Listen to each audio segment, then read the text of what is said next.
नमस्ते महाराज जी। आज प्रातःकाल के प्रवचन में सुना कि लोकोदय तीर्थ क्षेत्र पर 24 समूह श्रवण का विधान होने जा रहा है। ये 24 समूह श्रवण का क्या मतलब है, क्या उद्देश्य है और इससे हम लोगों को क्या फायदा होगा? पहली बात तो आज लगभग 3 महीने 4 महीने हो गए लोगों के लोकोदय का सुनते सुनते इतने बार नाम सुन लिया है, लेकिन सब लोग वो जैसे मैंने परसों प्रवचन दिया था, भगवान यहीं कहीं है लेकिन पता मुझे मालूम नहीं है। इसी प्रकार लोकोदय बन रहा है, लेकिन जब भी लोग पूछते हैं लोकोदय कहाँ बन रहा है, तो मैं भी क्या कहता था, पता मुझे। मनोज क्या बोलते थे, लोकोदय तो बन रहा है, पक्का है, 100% बनेगा। कहां बन रहा है, पता।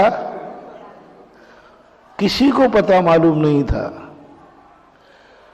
लेकिन आज प्रातःकाल का शुभ मुहूर्त भारत का इतिहास का स्वर्णिम दिन होगा, जिस समय लोकोदय का पता मिल गया। स्वर्णिम इतिहास है। जहां स्वर्णिम इतिहास बनना हो, जहां विश्व का एक ऐतिहासिक कोई ऐसी चीज बनना हो जो जैन समाज को ही गर्व कराई नहीं होगी, पूरे भारत को होगी और एक दिन पूरे राष्ट्र का मस्तक ऊंचा करेगी।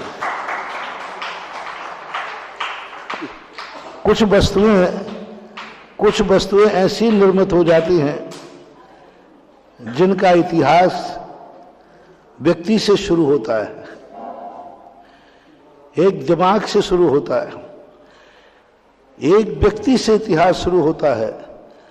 व्यक्ति से बनते बनते वो परिवार का इतिहास बन जाता है, परिवार से बनते बनते वो नगर का इतिहास बन जाता है, और नगर का इतिहास बनते बनते वो देश का इतिहास बन जाता है, और कभी कभी वो विश्व का इतिहास बन जाता है। आगरा का ताजमहल एक व्यक्ति से उपज थी।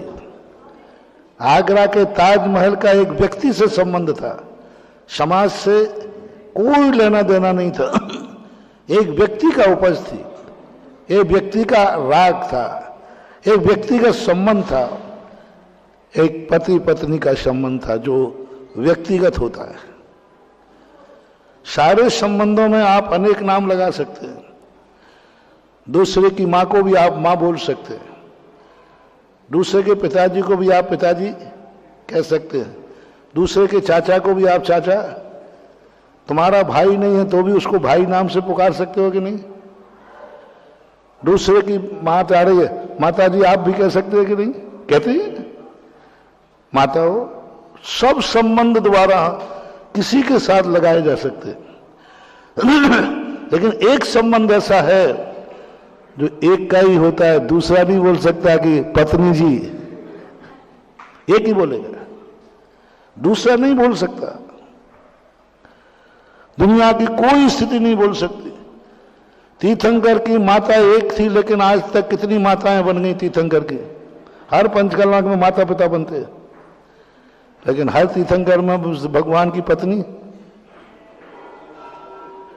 एक संबंध पत्नी का है जिसका एक ही मात्र संबंध होता है और एक ही व्यक्ति से होता है। वो व्यक्तिगत घटना बनते बनते एक आगरा का इतिहास बना। आगरा के इतिहास बनते बनते भारत का इतिहास बना, और भारत का इतिहास बनते बनते आज विश्व का अंतर्राष्ट्रीय इतिहास बन गया। ऐसा ही लोकोदय तीर्थ क्षेत्र एक समाज की उपज है, एक जैन समाज की उपज है, और यह लोकोदय एक दिन आगरा का इतिहास बनेगा। आगरा के साथ साथ भारत का इतिहास बनेगा, और एक दिन अंतर्राष्ट्रीय इतिहास बनेगा। जो चीज अंतर्राष्ट्रीय इतिहास बनाने की क्षमता रखता हो, जो इतिहास अंतर्राष्ट्रीय इतिहास बनाने की योग्यता रखता हो, उसको खोजते खोजते 4 महीने लगे। नाम मिल गया, उसका परिचय मिल गया, सारा बायोडेटा मिल गया, बस पता नहीं मिल रहा था कि वो है कहां।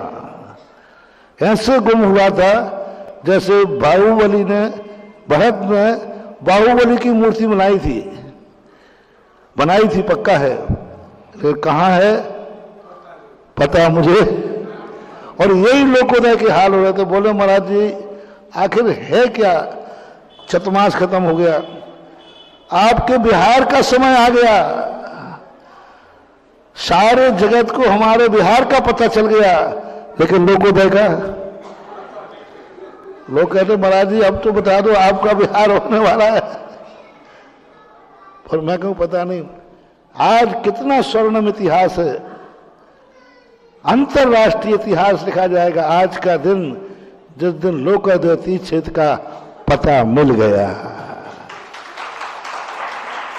और आज ऐसा निर्णय हुआ, उस लोकोदय तीर्थ क्षेत्र का शिलान्यास और स्थापना का विकल्प और संकल्प हो गया। और उसकी भूमि को, उस भूमि को जो माटी है उसको तीर्थ बनाने की सारी प्रक्रिया, इधर आपका घोषणा हो रही थी, उधर प्रातःकाल सम्मेश शिखर से आज ही प्रातःकाल वहां से भगवानों की 20 टोकों की मूर्ति ठीक उसी समय चली जिस समय अपन यहां घोषणा कर रहे हैं। हमने पूछवाया कि क्या स्थिति है, बोले महाराज 8 सवा 8 के बीच में यहां से वह रवाना हुई है। समय अपना भी निर्णय का वही था, लगभग वही होगा आगे पीछे। देखो शुभ सहयोग देखो आज का।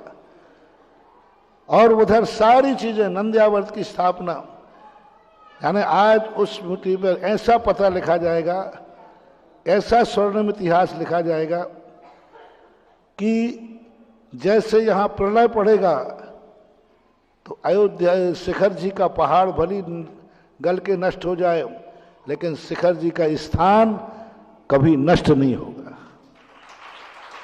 ऐसा ही वो इतिहास अब लिखा जाना वहां पर, जो सारी दुनिया में उथल पुथल मच जाएगा, लेकिन लोकोदय तीर्थ क्षेत्र अमर रहेगा। उसको बनाने के लिए, अब उस मिट्टी को जागृत करने के लिए आज प्रातःकाल एकदम आया, ना तो प्रतिष्ठाचार्य से पूछा ना किसी से पूछा, एकाएक आ गया कि वहां एक समोषण नहीं 24 भगवानों के समोषण की पूजा होना चाहिए। जब 24 मंदिर बन रहे हैं तो 24 भगवानों की समोषण, क्योंकि समोषण क्यों पूजा करना समोषण की, क्योंकि अरहंत भगवान ही एक ऐसे भगवान हैं 24 जो दोनों प्रकार की लक्ष्मी के स्वामी हैं, परमार्थ की ज्ञान लक्ष्मी और संसार की लौकिक लक्ष्मी की, दोनों एक साथ।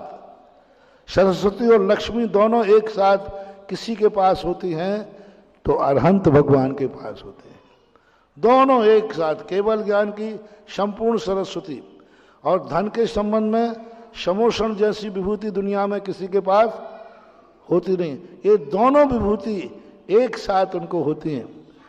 और एकाएक वह दिन भी, वह समय भी सुबह सुबह आया, ऊपर बैठे थे कि 24 समोषण के विधान की संरचना की जाए।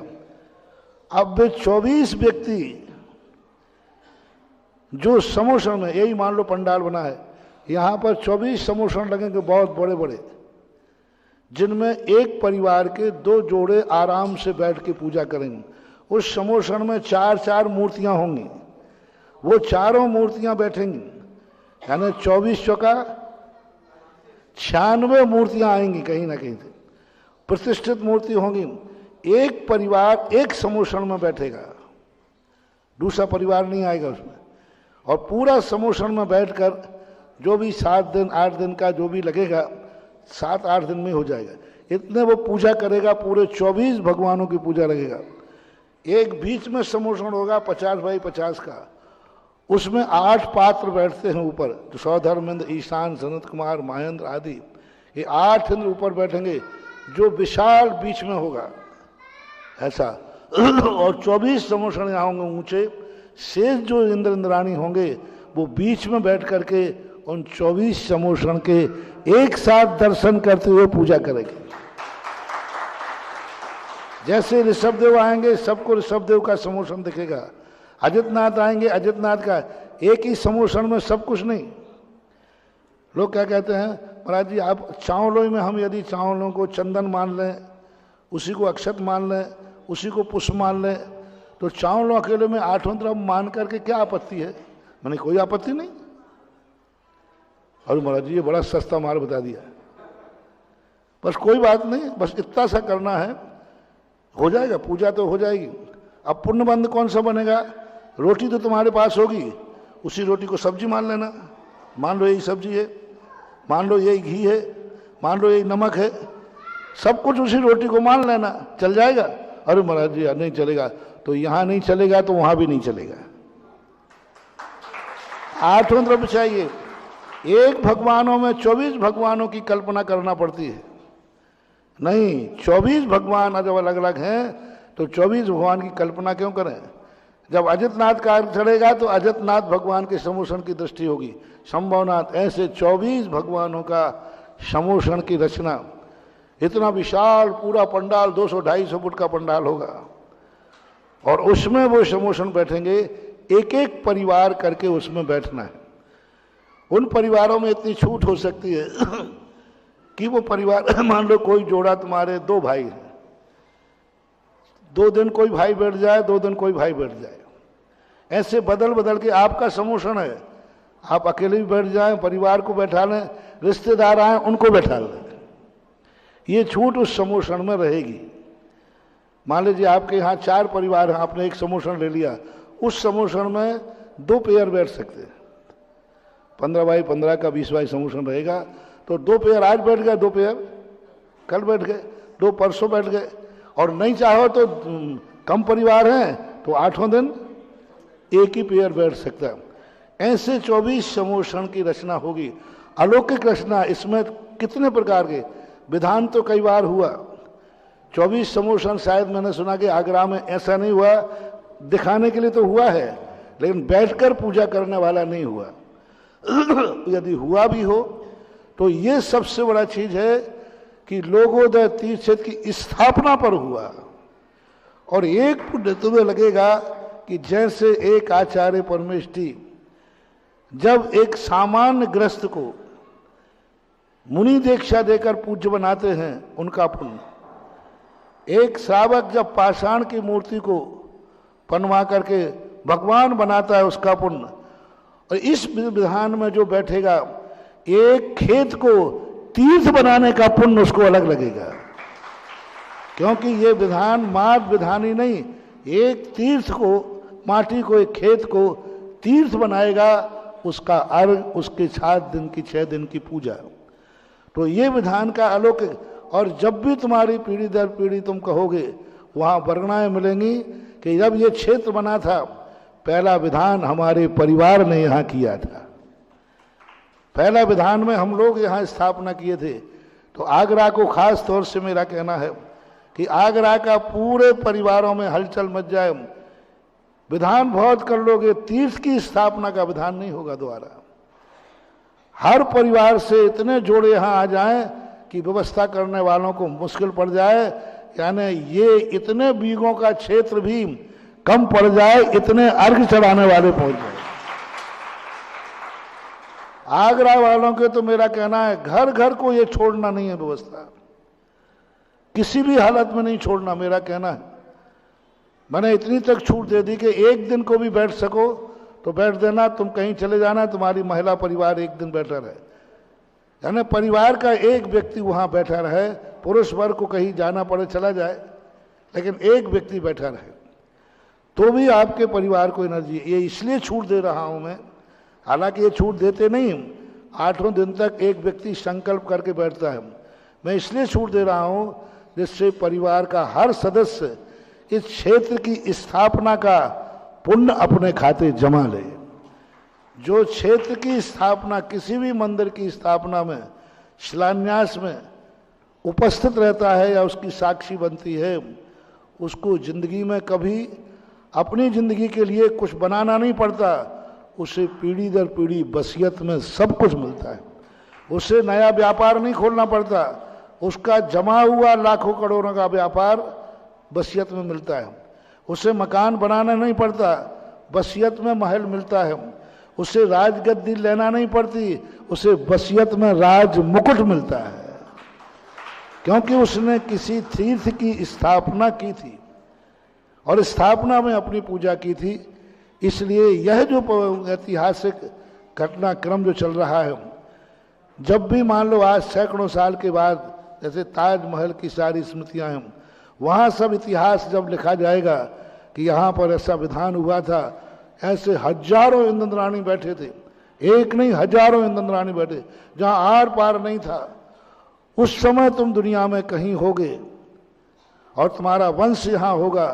और यदि इतना कह दिया कि यदि मेरे वंश ने इस क्षेत्र की स्थापना पर यदि अर्घ चढ़ाया हो तो आज ये मुझे सुख समृद्धि दे, तो आपकी 7वीं पीढ़ी को भी यह क्षेत्र एनर्जी देगा इस अर्घ का जो आप अर्घ चढ़ाएंगे। तो ऐसा विधान यहाँ पर स्थापना के लिए हो रहा है। अब आपको 12 नाम, 12 के 12 नहीं, तो इस प्रकार के 12 समूषण के नाम, अभी जब सुबह से चर्चा चली तो 8-10 नाम तो आ ही गए, आ गए नाम, आ गए, ये दे दो। तो इस प्रकार के ये बहुत बड़ी चीज है। अब 24 नाम चाहिए है। बड़े नाम में तो बड़े बड़े लोग बोलियों से बैठेंगे। 23 नाम है, यदि 23 से ऊपर यदि नाम हो गए तो फिर बोली लगाना पड़ेगी, क्योंकि अब मैं छिपी टोला जैसा पूल सिस्टम नहीं करूंगा। एक राशि फिक्स कर दी, यदि 23 से ऊपर हो गए तो फिर बोली लग के होगा, क्योंकि ये चीज ही ऐसी है कि अनमोल है कि भगवान के समोषण में बैठकर तीर्थ क्षेत्र की स्थापना करें। कम से कम आप 10 फुट ऊंचे बैठेंगे, पूरा पंडाल आपको ऐसे लगेगा जैसे आप हवाई जहाज में बैठे हैं और पूरी जनता पब्लिक नीचे बैठी है और आप ऊपर बैठ करके अर्घ चढ़ा रहे हैं, पूरा परिवार। एक अलौकिक दृश्य होता है। ये दृश्य मैंने एक बार बहुत पहले एमपी में देखा था, गुना में था, कहाँ पे था, यही दृश्य बना। देख करके मैं इतना आश्चर्यचकित हो गया। 24 समोषण और बीच में बैठा था मैं, प्रवचन कर रहा था। हाँ, ऐसे कुछ है। तो वो 2 पंडाल बने। अलौकिक मेरा दृश्य, मैंने सोचा कि मैं कहाँ बैठा हूं। और उस दिन मेरे मन में कल्पना आई थी कि एक दिन जो दृष्टि मैंने आज मुझे प्रफुल्लित किया है, एक दिन ये सब समोषण तो 10 दिन बन के मिट जाते हैं, बस भगवान एक दिन ऐसा आ जाए कि मैं ऐसे ही 24 समोषण स्थायी बनाऊं जो हजारों साल तक बने ही रहे। वो कल्पना करते करते करते करते कई चतुर्मास निकल गए। अंत में जब मैं ज्ञानोदय में पहुंचा नारेली में, वहां खुला मैदान मिला और वहां उस दिन घोषणा की कि वो पंडाल वाला समोषण हमें शाश्वत अविनाशी चाहिए। और उस दिन जो जनता ने कहा, और वो समोषण स्थायी रूप से ज्ञानोदय में बनने का संकल्प कमेटी ने किया और स्थापना हो गई। अब इतना बड़ा समोषण बनाने के लिए इंजीनियर नहीं मिल रहे। बिना पिलर का 24 समोषण का 250 बाई 100 फुट का बिना पिलर का बनाना है। विचार चल रहा है, विमर्श चल रहा है, वो स्थायी रूप से। तो वो कल्पना आप लोगों को जब समोषण में देखोगे तो आप खुद आश्चर्यचकित रह जाओगे कि मैं ऐसे समोषण में बैठकर पूजा नहीं कर पाया। तो यदि 23 नाम से ज़्यादा आ जाएंगे तो फिर एक एक समोषण की बोली लगाएंगे। अभी तो नाम, कितने नाम आ गए बोल सकते हैं। तो ऐसा अब सब लोग तैयारी कर लें। समथिंग तारीख आपकी 30 के बाद है। 30 काउंट कर लें, अभी 1-2 दिन आगे पीछे हो सकता है, क्योंकि प्रतिष्ठाचार्य से तो पूछे नहीं, वो आगे, हाँ, प्रतिष्ठाचार्य आ जाते। तो 30 से 1-2 ऐसा लगभग 2-3 दिन आगे पीछे करके तारीख, कल नहीं परसों आपको तारीख भी मिल जाएगी। तो तारीख के ऐसा करके आप लोग अपना मानस बना के चलें। और दूसरी बात, सम्मेद शिखर की जो माटी आ रही है वो आ जाने दो। आने के बाद एक एक व्यक्ति जो उस माटी को स्थापित करेगा, शाश्वत अविनाशी तीर्थ क्षेत्र, उसकी महिमा तो जिस दिन आ जाएगी मैं उसी दिन बनाऊंगा, बताऊंगा। अब बस अब कोई देर नहीं है, अब तो पता मिल गया, अब तो अपन छोड़ने वाले नहीं है। जब तक परेशान थे, जब तक मेरी जवान अकलाता था मैं, अब नहीं अकलाऊंगा। अब तो पता चल गया, पता हो गया। बस अब तो बिल्कुल सारा भारत, और सारे भारत से मेरा कहना है कि जो लोकोदय तीर्थ क्षेत्र की स्थापना है, जो भी 7-8 दिन का कार्यक्रम हो, उसमें एक दिन उस भूमि पर जरूर आकर के अपना अर्घ्य समर्पित करना। तुम्हारे जन्म जन्म तक ये लोकोदय तीर्थ क्षेत्र, तुम जहां भी लोक में रहोगे, ये 3 लोक का क्षेत्र बन रहा है। भारतवर्षीय नहीं, अंतर्राष्ट्रीय नहीं, लोकोदय। लोक किसको बोलते हैं? 3 लोक को लोक बन रहा है। तो सारे भारत के जितने जैनी हैं अपना एक संकल्प कर लें, उन 8 दिनों में, जिस दिन लोकोदय तीर्थ क्षेत्र की स्थापना, उन 8 दिनों में एक ना एक दिन आगरा के उस लोकोदय में जरूर पहुंचना है जहां ऐसे विश्व स्तरीय, त्रिलोक स्तरीय तीर्थ की स्थापना की जा रही है।